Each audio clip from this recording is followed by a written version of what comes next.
Caicos. My name is Crystal Erica Joan Oriel Charles, aka Crystal Plenty, middle name Charles, aka CC from GT. GT is for the nation's capital, Grand Turk. And most of you may know me as Tess, Queen of the Mic, as well as the creator of V-Tings as a colloquial journalist. Today, we are talking legacy with the Honorable Charles Washington Misick. And it's such a pleasure to be here today with you. He has such a monumental figure in the lives of Turks and Caicos Islanders for how long now? Over 4 decades, over 5, eh? No, I've been a member of parliament in my 27th year, off and on. I did have a break between 2009 and 2003 and 2012. Okay. But that was your break. But you were in there from in the 90s. I was first appointed to the House in 1988. Got you. Okay. And then I was first elected in 1991. He was in the House a year before I was born. And so, yeah, Mom worked for me, actually. I know. And she has sung your praises from the time I was born. So yes, for a very long time, you have been a monumental figure in the Turks and Caicos Islands, synonymous with politics, accomplishments, and Turks and Caicos dynasty as a Misick. And I'll go ahead and read the condensed version of this CV. The Honorable Charles Washington Misick holds 2 postgraduate degrees in project management and business administration, certificates in leadership, conflict resolution and development from John F. Kennedy School of Government. He's a member of the Chartered Institute of Arbitrators, recipient of the Officer of the Most Excellent Order of the British Empire, TCI Long Service Medal, a Justice of the Peace, former Chief Minister, Minister of Tourism, Minister of Finance, Investment and Trade, a 3-term leader of the Her Majesty's Loyal Opposition, and is now the Premier of the Turks and Caicos Islands and leader of the Progressive National Party. Honorable Misick is an entrepreneur with experience in real estate brokerage, property development, hospitality management, and financial services. He's married to former Miss Turks and Caicos Islands, Delphia Russell, and also is the father of 7 children and 7 grandchildren, and is a member of the Seventh-day Adventist congregation. Not to mention, he's a tall, not so dark, but very handsome North Caicos fellow. Well-rounded accomplishments by any standard. Honorable Misick, thank you so much for having this conversation with me here and with the Turks and Caicos and the world today. In this, it's a very rare format, I believe. This is heritage. This is heritage. We're surrounded by heritage and all the people that made it. So, first of all, with all the accomplishments that we just talked about and the accolades that you've racked up in your lifetime, you have so much to be proud of. And if you're a bragging man, a lot to talk about. So, however, let's leave the titles and the accolades behind for a moment. Indulge us in our crave for connection and tell me, as a man who has walked through the changing scenes of life, not just as a leader or a businessman, a brother, father, friend, but as an individual, as a person, who are you? Well, first of all, thank you for this opportunity. This is legacy itself. Yes. Just sitting here at this sacred spot. Right. I am a person that's always been committed to service. I started my career as a civil servant, as a police officer at age 17. Actually, I was 16 years and 9 months when I joined the police force.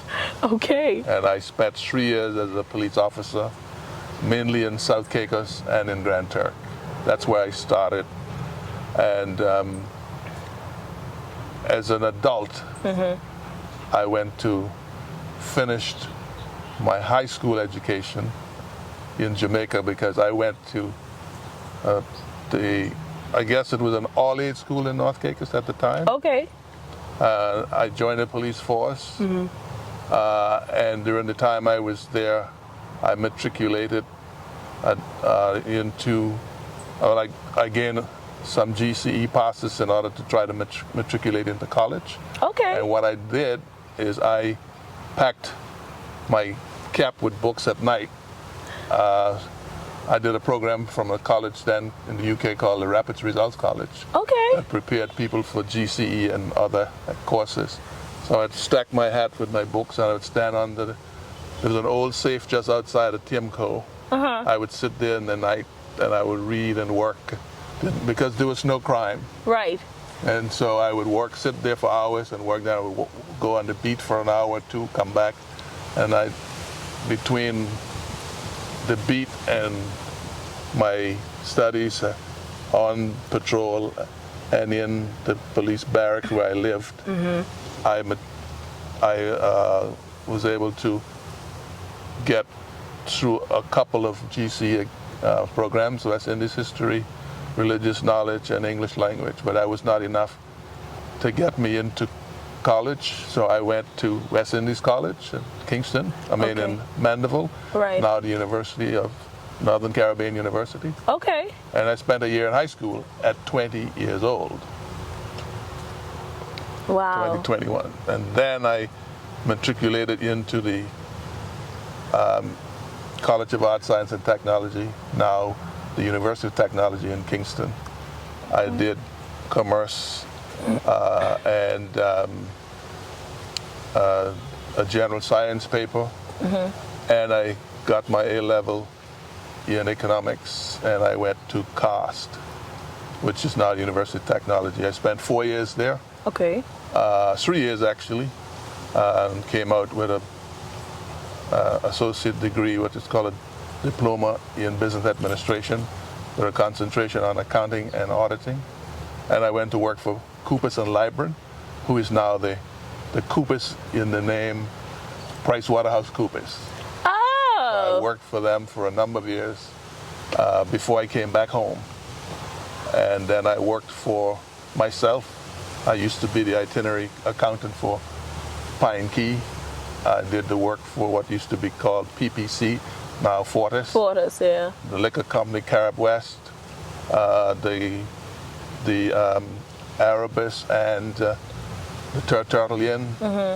Those were my bookkeeping clients, and I did that for years. And then I got involved in real estate. I went back to Grand Turk, and that is where Prestigious Properties was born. In Grand Turk? Yes. Ah. And I worked there for a number of years, and then I came back to Provo in the 80s, and became a member of the House in 1988. I was appointed by the governor as the appointed member at the time in the House, and I stayed there until 1991.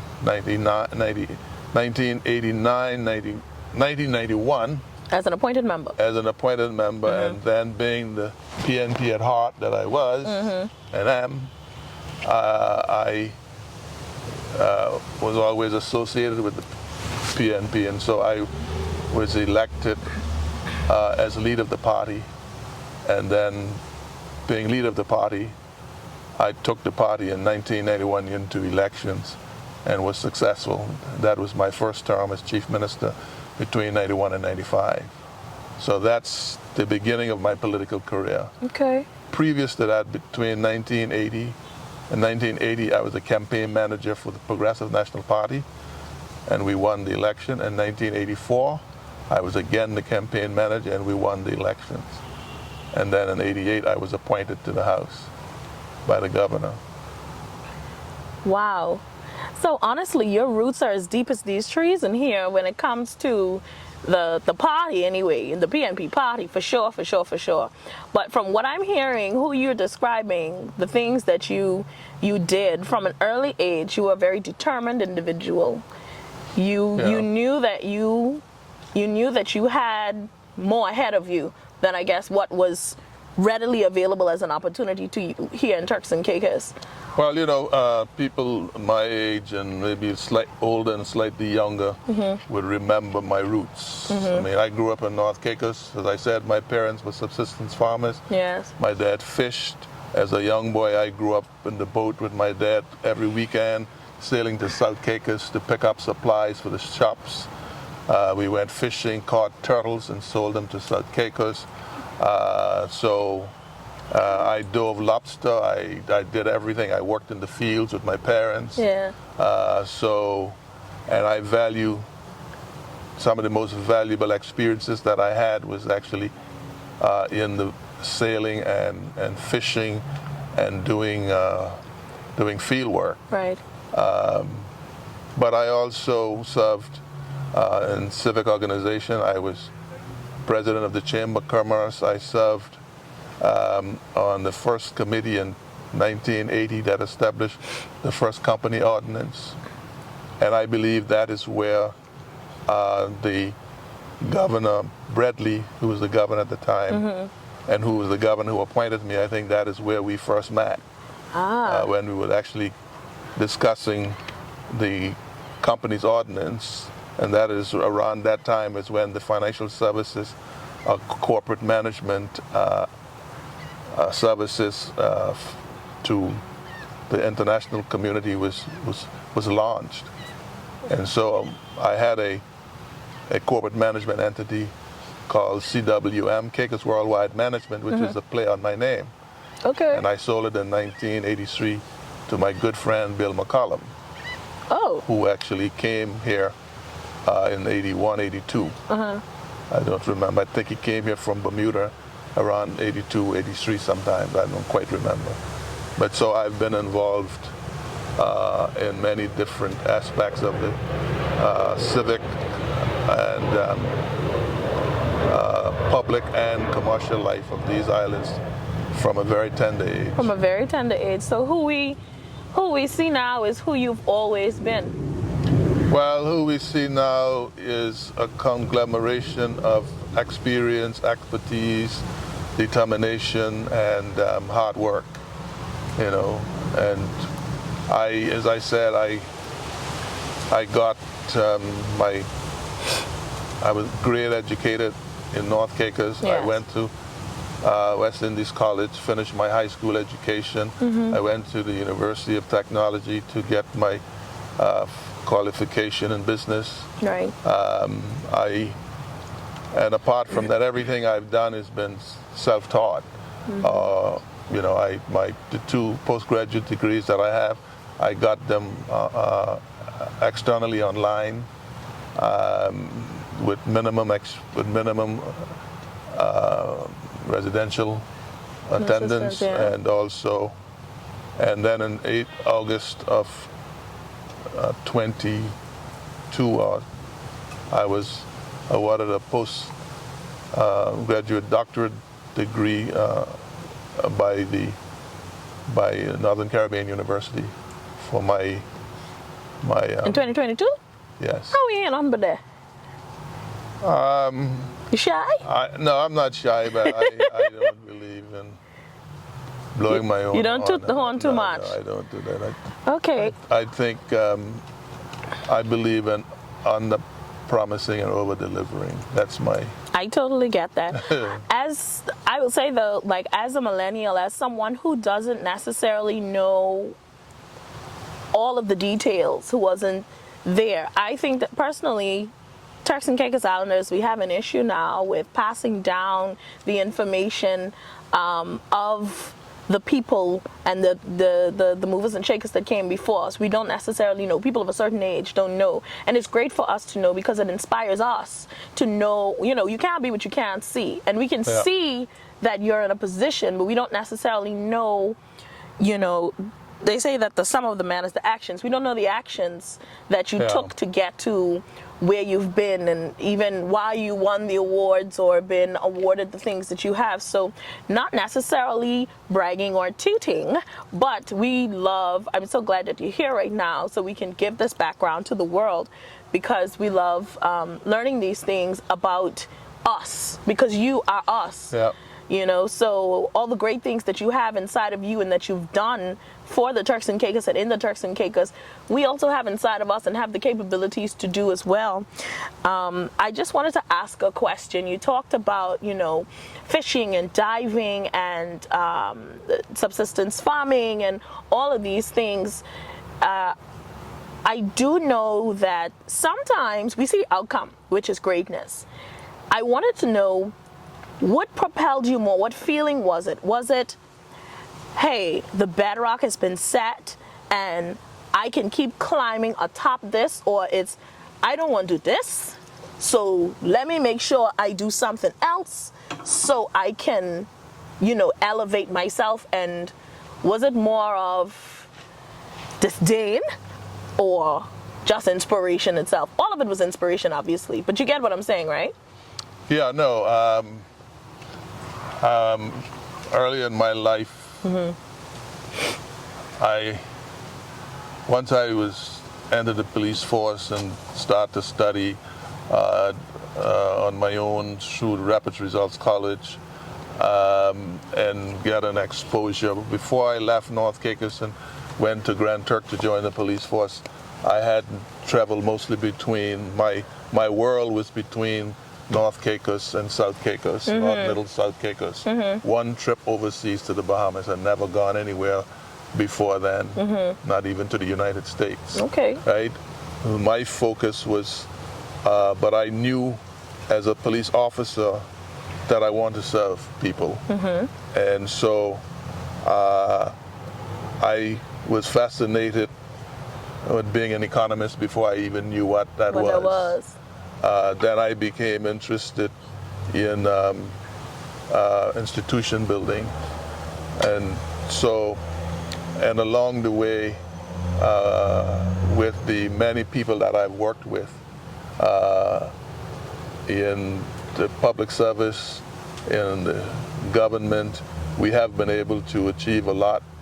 We've been able to build institutions, the community college, the National Insurance Program, the initial sports commission. All of these things were established in our, and I say our, I mean my colleagues and myself, because no one does anything alone. There's always a cadre of unsung heroes that stands behind us. So I would never wish to take credit for any of these accomplished as solely, because that's not the way it works. No man is an island, and obviously everyone had faith who would have helped you and assisted you, had faith in you that you'll be able to get these things done.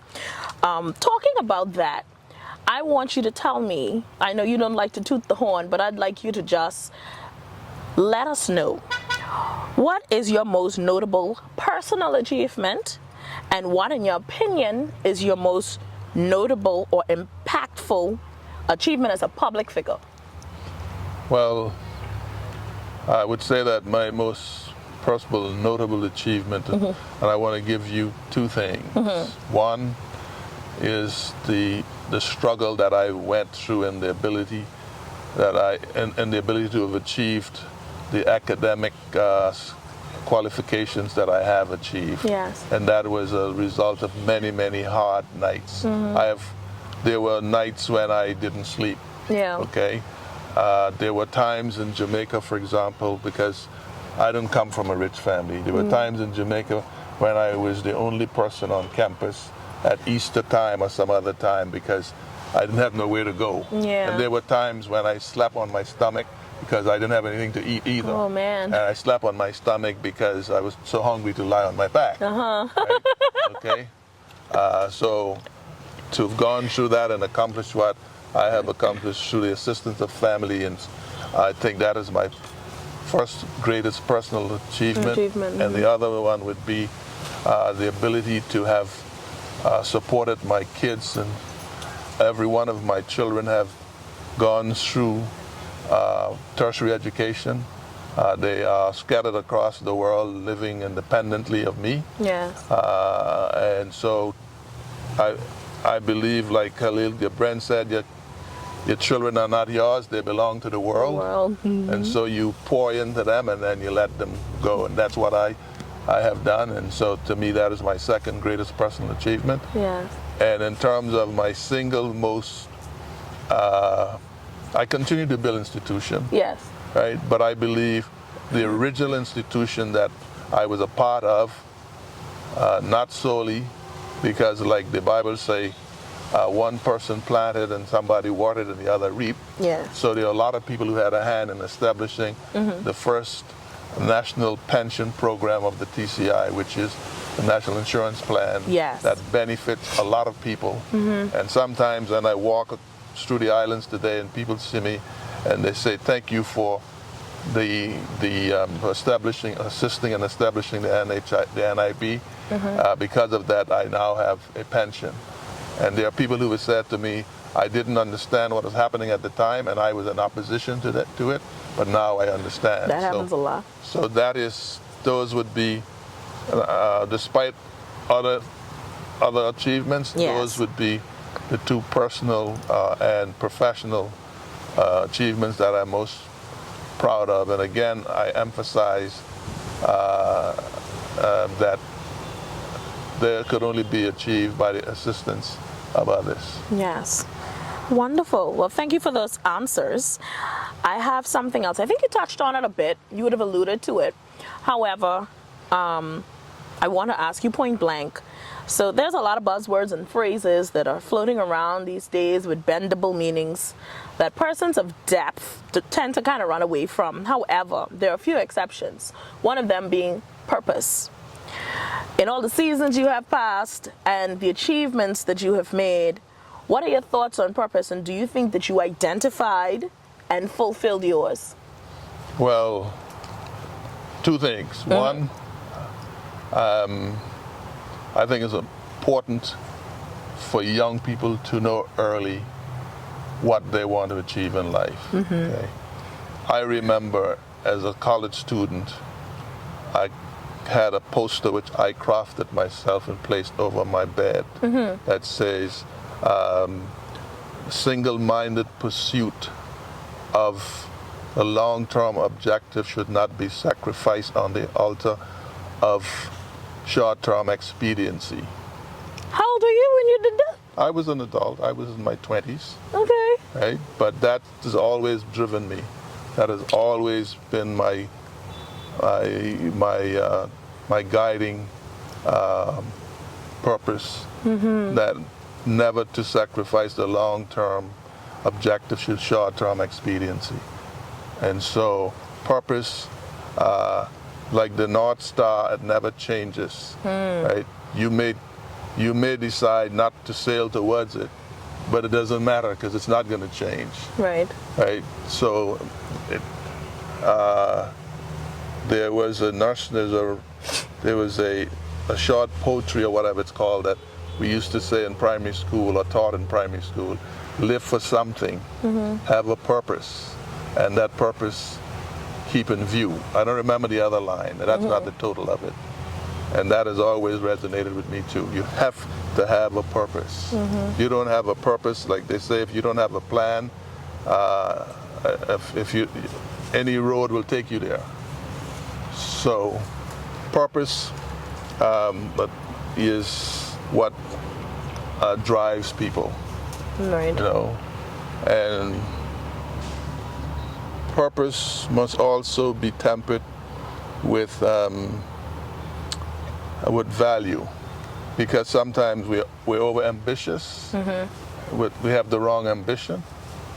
Like someone once said, Hitler was extremely ambitious, and his ambition resulted in the slaying of 6 million Jews. So while we may have purpose and ambition, they must also be tempered with value, right? And that is the difference between a genuine purpose that benefits and add value, public value, and one that is strictly selfish and without any kind of value. Mahatma Gandhi said, politics without principle is a social deadly sin. Wealth without sacrifice is a social deadly sin. And he listed 7 of them in total. I don't remember all of them, right? But we must always temper our purpose and our ambition with value. Wonderful. Well, I know that these things are going to stick with me, and I hope that they stick with all those that are of any age, but particularly my millennials and of course the Gen Zs out there. We talk a lot about purpose, And that was interesting to hear the Honorable say that he crafted his own poster and it was with words, and it was with words for guidelines to life. Now us, every year we just do our vision boards with what watch we want, and what car we want, and how the man we want to look, and everything, But let's put some more, and those things are great, but I think what I'm thinking right now, what I like to share is just let's put some more thought and ensure that true value that will benefit us and those among us and those around the world, the public, when we are crafting where we want to go. This is a really, really, really chill question. What are 2 fun things, maybe quirks or practices or something that you would like to share with us about you? Fun things. Fun things. You mean like Whatever your definition of fun may be. Right. Like things about, you could tell us things you'd like to do, or you could tell us things about you as well. Well, what I can tell you, that 2 things. What you can tell us. Mm-hmm. Right? I can tell you, right? Early in, I saw myself in academia, right? And either in academia or in the church. Okay. I grew up in the church. Okay. But I saw myself in academia or in sort of a pastoral work at this one stage in my life. And I got married at 26. Okay.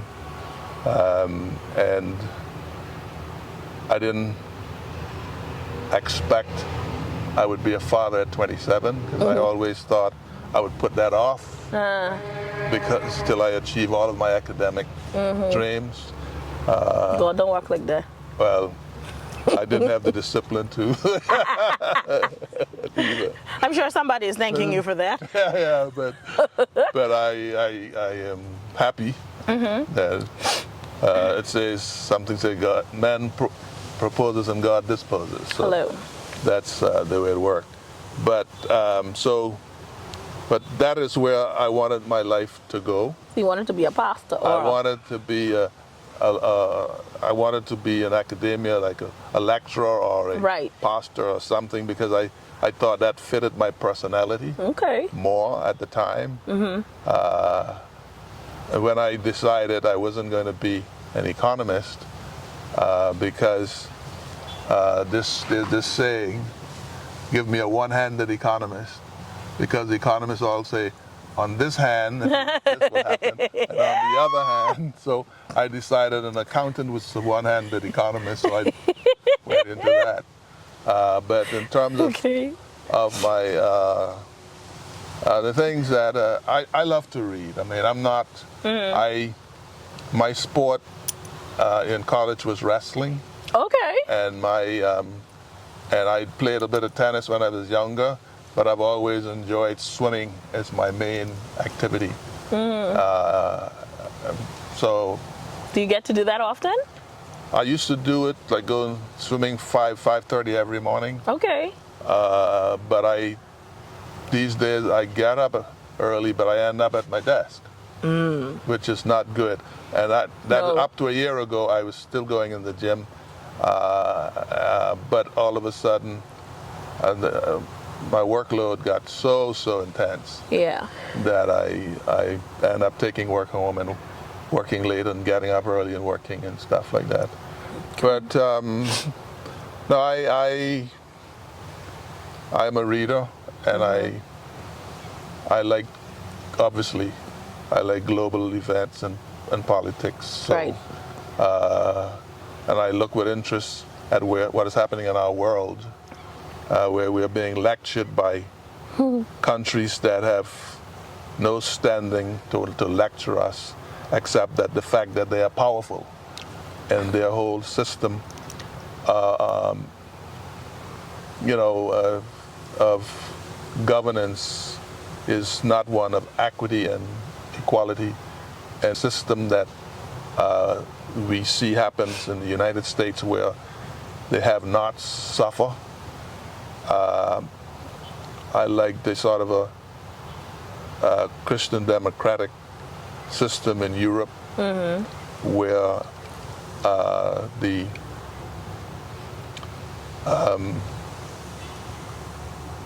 persons who and the vulnerable have as much right and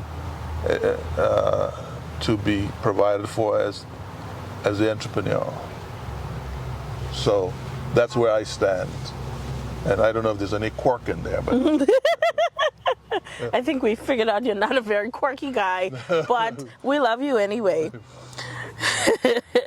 Now, this is going to be our rapid fire portion of our interview. Thank you so much for giving us letting us delve into you as a person and giving us that information, because like I said earlier, but people, particularly me especially, I'm speaking on behalf of myself and a lot of people in the world that we're in now, it's just everyone has an angle, everyone has an ulterior motive. You don't know when people are telling the truth, and we don't know people because there's so much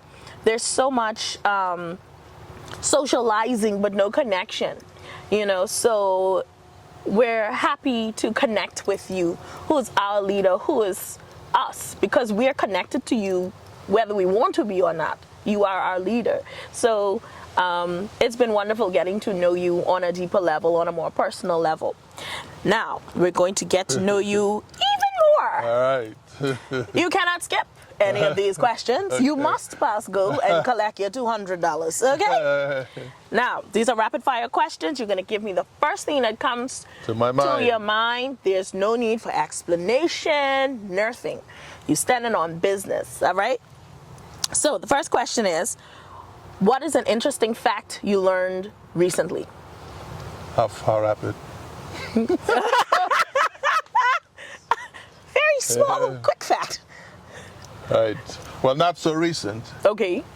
But I learned that a tomato is a fruit. Okay. A lot of us don't know that. Okay. Who are you listening to right now? Like, favorite musical artist? I was never big in music. I'm a classical man. When I get up in the morning and put my computer on, I go to the classical. That's how I study. Okay. So I don't know a lot about music. You don't have a particular classical artist that you like, or you just turn on classical and that's it? I just turn on classical because you will have it runs for like 4 or 5 hours. Just a mixture. Okay. Of course, in my early days, when I was in college, I played a lot of Beethoven. Okay. And I used to know some of them in terms of the numbers. Okay, like okay. this Right. Fifth Symphony or that. But no, I just turn it on and I find it very soothing. Okay. Wonderful. I know you had your eye on the prize, but you never used to shay when you was younger? Oh yeah, I did some of that. All right. Okay. Just wanted to know. I like dancing. I still do, but to Beethoven? No, not to Beethoven. But I used to. I mean, you remember I spent 8 years in Jamaica. Well, this is true. So reggae. And in you, whether you want it to be or not. Got Peter you. Tosh. Okay. Ernie Smith. Okay. And then some of my other artists. Of course, the Bahamian and the Trinidadian soca music and stuff. And I like to dance. All right. But like you would find, like my wife, for example, she's familiar with just about every genre of music. Yeah. And the musicians, I don't know them like that. I may hear the song and I may know it, and I may even know some words, but don't ask me who's singing. Well, you balance each other out in that regard, right? Yeah. Okay. Now, what is your favorite native dish and who makes it the best? You have to answer that. Yeah? Well, I'm a fish man. Okay. I am a fish man. And who makes the best fish for you? You know, the best fish that, the person that I remember most of all, in terms of the fish cook, was Miss Kathleen Freitas at the Turk's Head Inn. That's right. I used to eat her fish. I look forward to eating her fish. Grand talk. She is past now. Yes. But every time I eat fish, I think of her because no one made fish like her. Wow. You know? That's very cool. You know? Rest in peace to Miss Kathleen. Number 4. Who was your first love?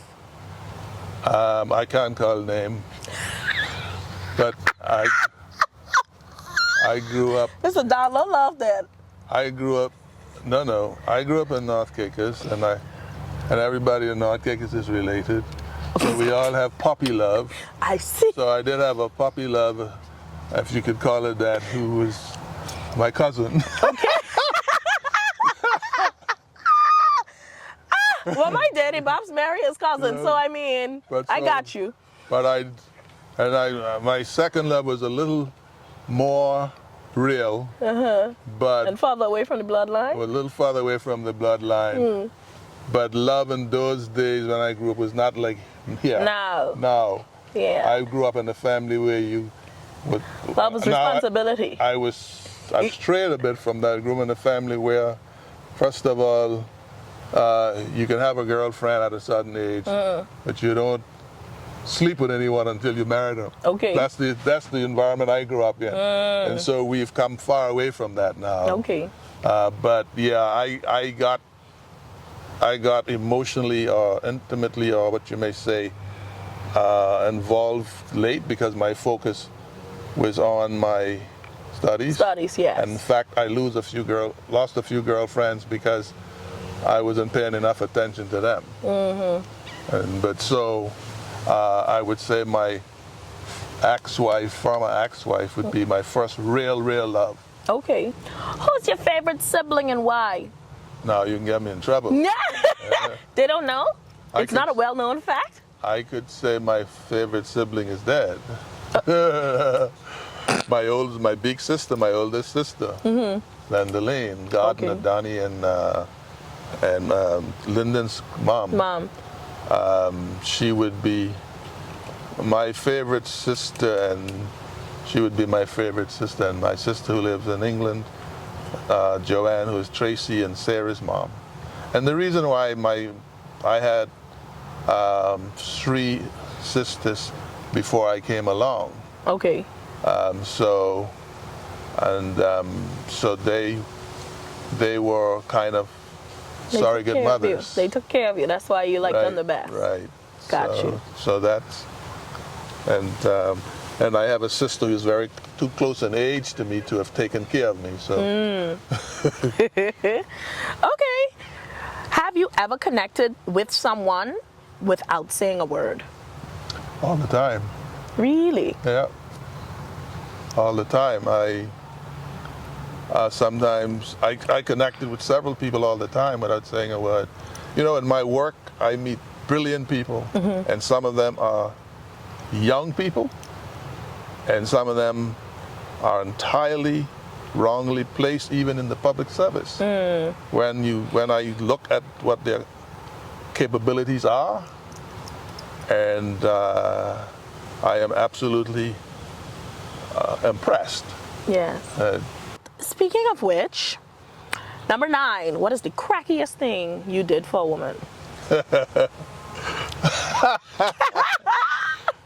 Hey, I spent almost a whole night in the natural sciences laboratory at UWI. One night. I was very young. I met this girl who was a nursing student over at UWI. And as a young man,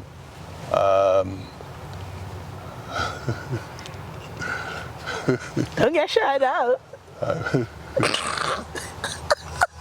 I was trying to get up to mischief. And I didn't. She wanted me to say that I love her, and I didn't feel that way. And I didn't say it. And I spent the whole night trying to get up to mischief because all I had to say, I love you, and I didn't.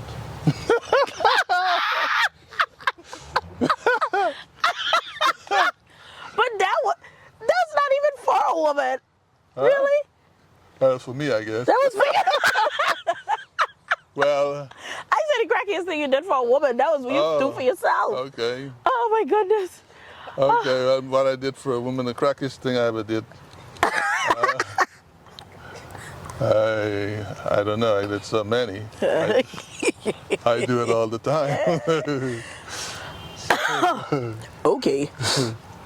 Oh wow.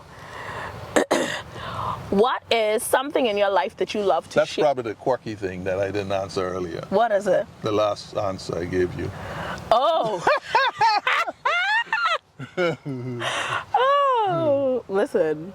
Anyway, we'll talk offline. I don't even want this to end. I was told that it had to be a certain amount of time, but it's been such a wonderful time talking to you, getting to know you, seeing you, you know, a little bit disarmed. Now we have security in tow, but disarmed in a way where you can share with us things that everybody can connect on, like everyone. The last question, our rapid fire question that I have for you is, what is something that you like to share with others? Well, what I like to share is more of an idea Okay. rather than an object. And that idea is that I think I would like Turks and Caicos Islanders generally to think in terms of the preservation of history and heritage. And this is an example of what we've been able to retain and needs to be redeveloped and rebuilt. I spend, and even sometimes I ridicule in what I'm trying to do in Grand Turk with the redevelopment of the historic district of Grand Turk, because I think that tells you who you are and where you came from. And I think also as a part of our long-term sustainable tourism effort, we have to remember that people travel for experiences. Yes. And if we are going to be a sustainable destination, we have to build experiences for people. Yes. So that's the idea that I like to share anytime I have an opportunity to share it. I think institution building, like I said, if you go to a country, a couple of things you will notice right away when you go. Prominent buildings, speaks about justice, prominent courthouses. You have the seat of government, which is impressive and very present. And of course, you also have private structures as well. But one place that is also very prominent, which I wouldn't say much about now, is everywhere you go, you know where the tax office is. Okay, that is a wonderful thing to share with us. Straying away for the last time, I have a question for me. From me. Just because you were talking about that, you know already, I'm from Grand Turk, Francis people, Palm Grove. Hey. And so in fact, I have in case for those people who don't know, my success in politics is due in large part to Bob's Francis, right? And J.S. Francis, Yes. Nathaniel James Selva Francis, and J.S. Francis. Yes. Right? Took me over back and toured over back with me, introducing me to the people in Overback. Yes. And that's when that's how I got elected. Why they love you all now. Right? And we have stalwarts who we're losing all the time. Yes. Unfortunately, we just lose Miss Maypan, who was a great supporter of mine and actually was my first cook. As a young constable, she cooked for us at the police station. Okay. Right? And so I have all kinds of stories. I can spend hours repeating stories and people who've contributed to my life. And one of these days I'll write a book if I ever have the time. Please make the time. We'd like to read it. Yeah. Okay, wonderful. Well, You're welcome on behalf of NJS. Yeah. There was a conversation that a few of us were having, and people throw out things all the time, but I just wanted to say, could you see Grand Turk being a place where we can focus on art to make it a part of the experience, Well, along with the history? ideally, I had earlier thoughts of Grand Turk being a center of an education, a center of excellence, right? By trying to introduce sort of satellite educational campuses, I also was thinking about like a college town, yeah. right, to Grand Turk. That is still a possibility. Okay. But yes, I think we cannot expect that we're going to duplicate. We shouldn't duplicate Provo in No, Grand we Turk. shouldn't. We don't have the physical space that Right. do it in. And maybe at a different time in a different place, I can speak a little bit more of what is being purposed for Grand Turk.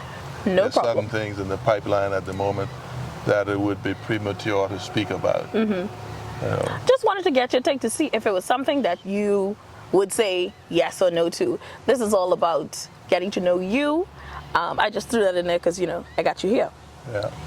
I wouldn't be No, me if but I I mean, didn't. I am open, and so my government is open to ideas. Yes. And anyone who can contribute to those ideas in terms of purposing a place like that.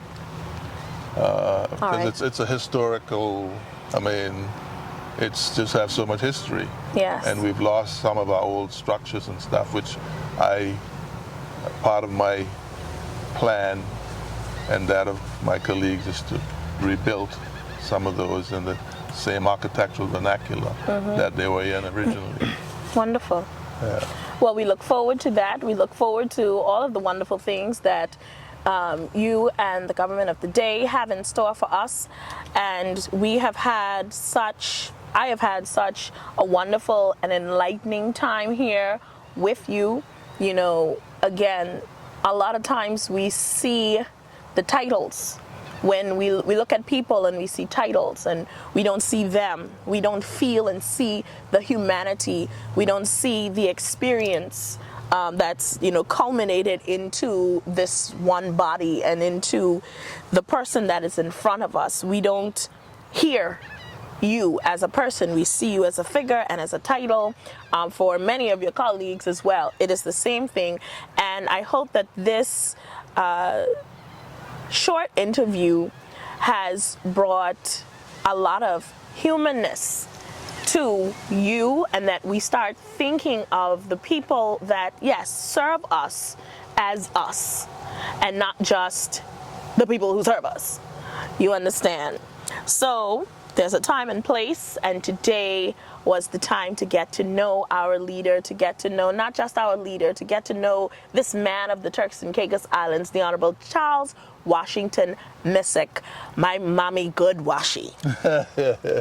My name is Crystal Erica Joan Oriel Charles, aka Crystal Plenty, middle name Charles, CC from GT, and you know me as Tess, Queen of the Mic and colloquial journalist. It has been such a pleasure, such a pleasure to be able to sit here and share stories with you among our ancestors here in the Cheshire Hall Plantation today on a busy work day.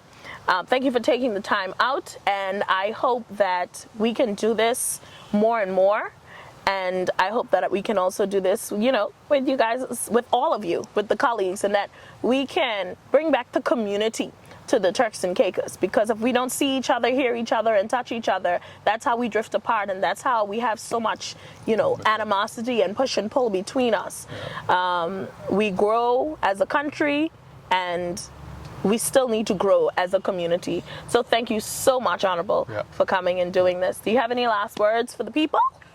Well, it's been a pleasure, an absolute pleasure to sit here and answer your provocative questions, and I hope I don't get in trouble You any of won't? the answers that I gave, Tell them go me. but I kind of wear my sleeve, my feeling on my sleeve. So no, what I would say to those persons who may be thinking of getting into public life, make sure it's for the right reason. Right. Right. Particularly in young people getting into politics. Politics in the TCI is brutal, and we don't play with you. we don't naturally haven't naturally have a culture that understand what politicians do, at least those who are committed to their craft.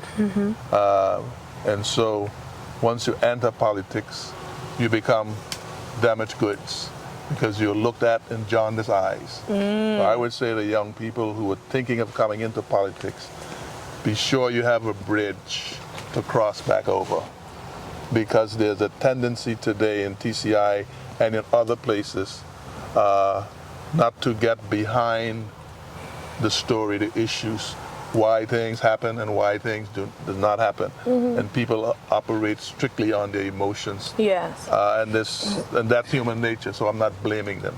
So in the same way they took you across the bridge, the same way they'll send you back across the same bridge, and very quickly.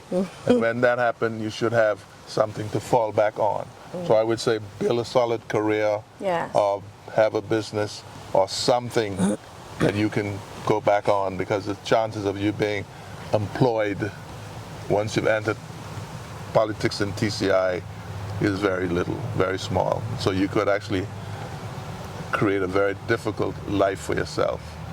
I mean, I've been fortunate in a sense that I've built up a business before I came into politics. Yes. For 40-something years, I've had a business that I've been able to go backwards and forward to. Yes. So I would suggest to young people that look at building a career or having an independent source of income in case you have to go back over that bridge. And to people in TCI who have supported me over these years, and they've been numerous. You know, I've been around, I've been probably held every ministry in government, and I am where I am now, and it's because people have supported me, and I don't take that for granted. And so I would like to just use this opportunity, and every opportunity I have, to thank people, those persons who have put their trust and confidence in me. I'm not perfect, right? But I know I try every day to do the best that I can to serve the people of these islands. And my promise is that I will continue to do that until I am no longer able to do so. And when I say that, I mean in and out of politics. Thank you. Ladies and gentlemen, cats and kittens, all, the man who stood the test of time. Thank you. Thank you, Tess. Thank you. Thank you very much. Thank you. Thank you very much. Thanks. Thanks.